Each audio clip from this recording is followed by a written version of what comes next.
According to History.com, climate change is a long-term alteration in Earth's climate and weather patterns. It took nearly a century of research and data to convince the scientific community that human activity could alter the climate of our entire planet. In the 1800s, experiments suggesting that human-produced carbon dioxide, CO2, and other gases could collect in the atmosphere and insulate Earth were met with more curiosity than concern. By the late 1950s, CO2 readings would offer some of the first data to corroborate the global warming theory. Eventually, an abundance of data, along with the climate modeling and real-world weather events, would show not only that global warming was real, but that it was also presented a host of catastrophic consequences. But could the fall of mankind have led to this destruction? According to the Bible, humans were originally tasked with the job of caring for the environment. Genesis chapter 2, verse 15 NIV says, "The Lord God took the man and put him in the Garden of Eden to work it and take care of it." But one chapter later, the fall of mankind happens, and as a result, God says to Adam, he says, "Because you listened to your wife and ate the fruit from the tree which I commanded you, you must not eat from it.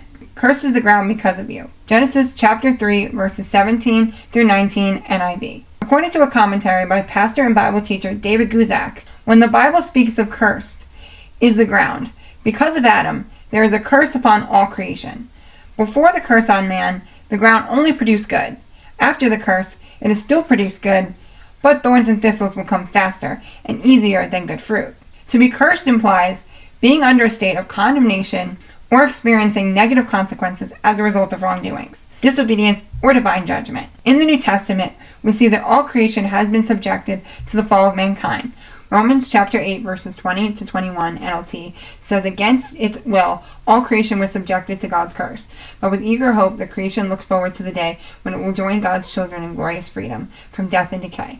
The Greek word used for decay is phara, meaning decay, ruin, spontaneous or afflicted, literally or figuratively, corruption, destroyed, perish. The Life Application Bible Note says that sin has caused all creation to fall from the perfect state in which God had created it.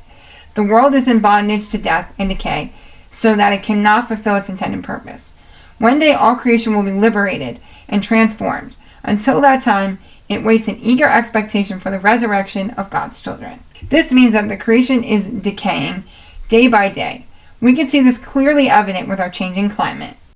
If you found today's episode interesting, please feel free to share it with a friend. Have a blessed day.